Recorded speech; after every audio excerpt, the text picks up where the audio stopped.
Welcome to the deep dive. This week, we're pulling back the curtain on Washington, D.C., taking you right into the heart of the complex and often spirited discussions happening in Congress. Yeah, Our mission today is really to cut through the noise, helping you understand the key legislative moves, the underlying philosophies, and what these actions truly mean for you. exactly. We've gone through a stack of congressional records, debates, proposed legislation from this past week, primarily focusing on June 24th, 2025. And our goal is to pull out the most important nuggets of knowledge and insight. We'll unpack the major bills, the pivotal votes, the political dynamics, making sure you get a balanced and clear picture, regardless of the competing viewpoints. Kind of like a shortcut. Think of it as your shortcut, yeah, to being genuinely well-informed on what's moving through the halls of power. Okay, let's dive into the core of this week's legislative storm. It seems like there's this one massive piece of legislation capturing everyone's attention, the reconciliation bill. hmm What's fascinating, like you said, is just how differently it's being described, almost like they're talking about two completely different things. It really is striking. Mm. On one side, you have some members hailing it as the big, beautiful bill. Right. A plan, they say, for a safer, more prosperous America. It's presented as this blueprint to uh, renew, rebuild, restore the nation. Right now, it's passed the House. It's winding its way through the Senate, expected back in the House, well, maybe in the coming days or weeks. Okay, so renew and restore. If that's the vision, what are the specific pillars they're building on? What's the kind of the thinking behind those choices? Well, from their perspective, a major pillar is definitely economic revitalization through tax cuts. Okay. They're framing it as the largest tax decrease in U.S. history, Yeah. even claiming it stops a potential $4 trillion tax increase. A preventative measure, too, in their view. Exactly. They highlight significant cuts for families earning between, I think it's $30,000 and $80,000 a year. Yeah. A 15% cut, plus specific cuts on overtime pay, Social Security benefits, even tips. So you can see the core economic philosophy there. Right. Yeah. Putting money back in pockets. The belief that returning capital to individuals and businesses is the best way to spur growth. But it's not just taxes. The bill's described as investing $160 billion in public safety, Wow. Okay. hiring 10,000 new ICE agents, 3,000 new Border Patrol agents, finishing the border wall, boosting officer bonuses, also aims to unleash American energy onshore, offshore Alaska production, and restore American strength, $150 billion to the military, 13 new warships, boosting shipbuilding. That is certainly a comprehensive vision. Ambitious, definitely. Yeah. But like you said, here's where it gets really interesting. Because the other side of the aisle has a profoundly different take, calling it the big ugly tax scam.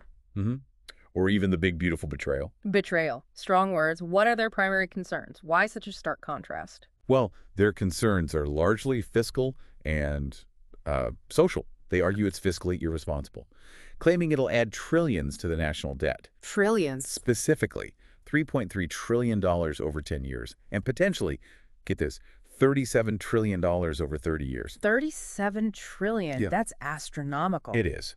They contend it's designed to give massive tax breaks to billionaires, arguing the benefits just aren't balanced. They heavily favor the wealthy. And maybe more critically, they warn of devastating cuts to vital programs. Healthcare is a big one. No, so. They project 16 million people could lose healthcare coverage because of Medicaid cuts, which would also, they say, increase prescription drug copays from maybe $4 to $35. That's like a 900% increase. Oof. That would hit rural areas, safety net hospitals really hard, places like Catholic and children's hospitals. They mentioned Lawrence Memorial Hospital in New London, Connecticut. Over 40% of its patients are on Medicaid. Just gives you a sense of the potential impact. Yeah, a concrete example. And they also foresee big increases in hunger because of cuts to SNAP benefits, food stamps, potentially affecting 4 million kids. Plus, skyrocketing Affordable Care Act premiums, costing families thousands more each year. So yeah, very different picture. A dramatically different picture. And I understand there's also this fight over how Congress is even calculating the cost. That sounds like it gets into the weeds, the really arcane rules. It does, and this raises a pretty critical question about the whole legislative process, about transparency. Critics are arguing that the bill's proponents are, well, manipulating the budgeting rules, specifically misusing something called Section 312 of the law. Section 312. Yeah, it's basically a budget scorekeeping rule. It was designed originally for resolving small technical ambiguities, usually in a bipartisan way, but critics claim using it here to calculate the cost of the entire bill. That's an unprecedented stretch. They say it wasn't meant for that. So using a tool for the wrong job, essentially. That's the allegation. They claim it allows proponents to, and this is a quote, lie to the American people about what the bill cost, Uh-huh. and to breach the boundary that's prevented deficits beyond the 10-year budget window since 1996. Wow. It's a very technical fight, but yeah, huge implications for how future laws could be framed and, well, paid for. Right. Or not. Okay, so while the reconciliation bill is clearly the heavyweight champion this week, it's not the only thing happening. What other significant bills have been moving, maybe with less shouting, but still having real impact? Absolutely. The House also moved on several other pretty significant bills. H.R. 3944, that's the Military Construction, Veterans Affairs, and Related Agencies Appropriations Act for fiscal year 2026. Okay, the Milk and VA bill, always a big A one. very big one. $453 billion in overall funding, over $152 billion in discretionary spending. That's nearly $5 billion above last year. It fully funds veterans' health care, including care for toxic exposure, and notably supports President Trump's efforts to combat veteran homelessness. And that one's expected to pass with bipartisan support. Generally, yes, that's the expectation, which, is always worth pointing out in this kind of climate. Definitely. And what about on immigration? Saw a couple of specific bills there aiming to close perceived loopholes. Precisely. There's H.R. 275, the Special Interest Alien Reporting Act of 2025. It's aiming for more transparency, requires monthly reports on special interest aliens. Those are people identified as potential security threats based on travel patterns when they're encountered trying to enter unlawfully. Details their location, country of origin. So more data, more tracking. Right. Then there's H.R. 875, the Jeremy and Angel C. and Sergeant Brandon Mendoza Protect Our Communities from DUIs Act. Long name. Yeah. It seeks to close a loophole in immigration law, basically to make sure non-citizens convicted of or who've even just committed DUI offenses are inadmissible and deportable. Okay. These bills definitely reflect that push for increased security and enforcement, both at the border and inside the U.S. And connecting these, we saw a procedural vote, rule number 176, that lets these bills actually move forward. You mentioned the vote count earlier. It was close. What does that procedural vote really tell us about the dynamics in the House right now? Yeah, that vote was on ordering the previous question on HRS 530. That's the rule providing for consideration of the Milk and VA bill, the two immigration bills, and another resolution, HRS 516. The vote was yeas 219, nays 208, 5 not voting. Super tight. Incredibly tight. This step is crucial. It basically ends debate on the rule and lets them vote on how these bills will actually be handled on the floor. That slim margin just it really highlights the deep partisan divisions, even on something that seems like just procedure. Every vote counts. Shows how every single vote is critical. Yeah. And it's often indicative of the broader political tensions boiling underneath. Okay, let's shift gears a bit. Moving to foreign policy. There's been significant discussion this week around the recent U.S. military actions in Iran. Can you walk us through what happened? Sure. So it started around June 12th, 2025. Israel initiated attacks on Iran, apparently targeting nuclear sites. Iran retaliated, and things escalated. Then on June 21st, President Trump announced via Truth Social what he called successful attacks on 3 nuclear sites in Iran, Fordo, Natanz, and Esfahan. Successful attacks. But this action has sparked a huge debate, right, about the president's authority, especially involving the War Powers Clause. This feels like a recurring theme. You've hit on a key point. Yeah, this debate over the Iran strikes. It's not just about this specific action. It's this recurring constitutional sort of showdown, presidential authority versus congressional war powers. Right. Critics are calling these strikes illegal, unauthorized, and unconstitutional. They're alleging a direct violation of the War Powers Clause, as Article 1, Section 8, Clause 11 of the Constitution gives Congress the sole power to declare war. And the complaint is lack of consultation. That's a major part of it. They point out President Trump reportedly failed to seek prior congressional authorization, didn't properly brief Congress, even while some foreign leaders apparently got advance notice. So the claim is this disregards the separation of powers, usurps Congress's war powers, and leads to, quote, dangerous chaos. Especially with some new reports suggesting maybe the strikes didn't actually destroy Iran's nuclear program after all. So what's the counter-argument then from supporters of the president's actions, especially given those serious constitutional concerns? Well, supporters emphasize that the strikes aim to restore deterrence, that Israel's efforts have massively degraded Iran's ability to threaten regional stability. They argue that supporting allies like Israel doesn't necessarily require large-scale U.S. ground forces, and that, fundamentally strength deters aggression while weakness invites it. The peace through strength argument. Essentially, yeah. It often highlights the need for swift executive action in what they see as a complex and dangerous world. Interestingly, this whole debate also surfaced in the context of Ukraine. Ooh, how so? Well, a senior DoD official reportedly concluded that the Ukraine Security Assistance Initiative, the USAI, was wasteful, and it got zeroed out in the fiscal 2026 budget request. Despite arguments about its effectiveness. Right, despite arguments from others about a massive return on investment and Ukraine being a, quote, Silicon Valley of warfare for testing new strategies in tech. So you see similar tensions about deterrence and resource allocation. And Russia's role, or maybe lack of role, in response to the Iran strikes was also mentioned. What does that suggest? Yeah, that was quite telling. A notable point was made about Russia's actual commitment to its allies versus the rhetoric. Apparently, Iran's top diplomat met with President Putin asking for help after the strikes, and the response was, well, according to the record, nothing, zero, zilch, nada. Really, nothing. Seems so. And this apparently follows other instances where Russia provided pretty minimal support to Iran, like after the October 2023 Hamas attack or when Israel took out Iran's air defenses. It definitely raises questions about the practical strength of those alliances. Interesting. Okay, shifting gears again to a very deeply personal and ongoing debate here at home. This week marked a pretty significant anniversary regarding abortion rights. Did June 24th, 2025.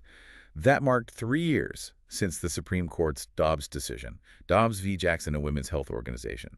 That's the decision that overturned Roe v. Wade and Planned Parenthood v. Casey. It returned the authority to regulate or prohibit abortion back to the states, fundamentally changed the landscape. So 3 years on now, what are the immediate impacts we're actually seeing across the country? Well, currently, 21 states have significantly restricted the right to choose, and at least 14 have practically total abortion bans in effect. 14 with total bans. Yeah, which means, practically speaking, about 1 in 5 Americans needing abortion care has to travel, often great distances, cross state lines, wait weeks for care. And we're hearing these just tragic stories. Breonna Cecil from Tennessee had to travel to Chicago, then suffered a recurring infection, invasive surgery, infertility. Wow. Another, Amanda Zarowski from Texas, nearly died from sepsis, forced to carry her stillborn daughter because of the Texas ban. Just devastating consequences. Absolutely.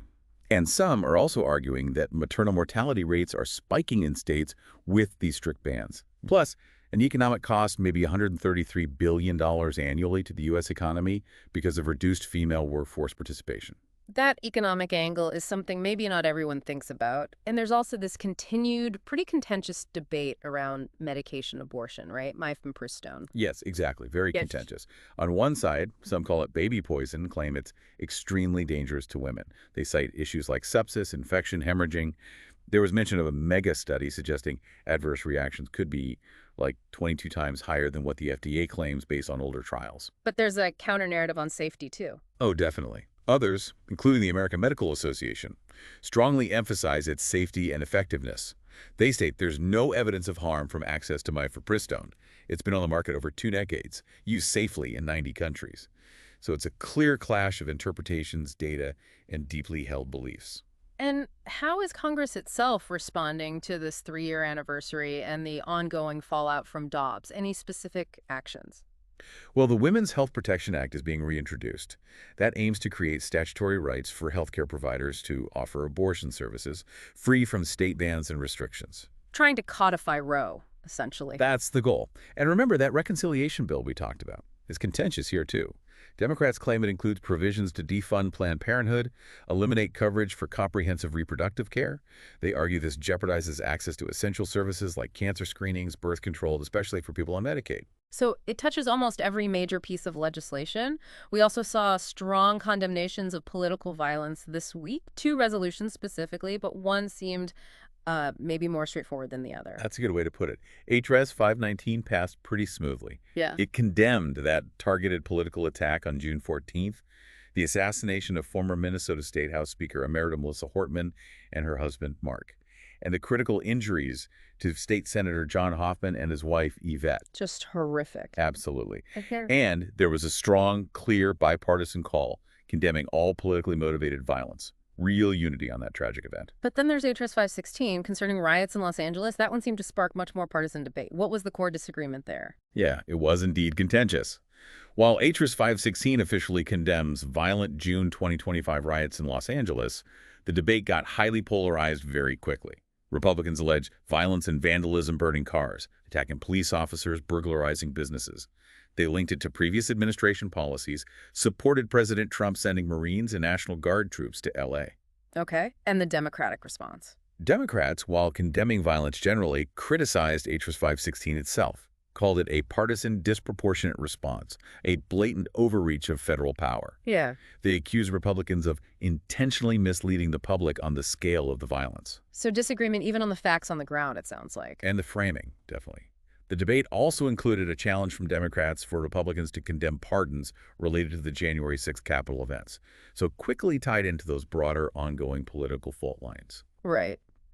So beyond these really big legislative battles and these intense debates, Congress is always juggling a whole range of other critical issues. What else caught your eye this week? Maybe something that didn't grab the biggest headlines but still has significant implications for folks listening. A couple of things definitely stand out. There was a strong push, seemed pretty bipartisan actually, to protect and expand federal funding for Pell Grants in Puerto Rico. Pell Grants, okay. College aid. Exactly. And the argument wasn't just about money. It was framed as upholding a promise, emphasizing these grants are, quote, not charity, but a covenant to make sure talent, not just income, determines a student's future. That's a powerful argument for educational equity. It really is. And on a different note, hurricane season is upon us.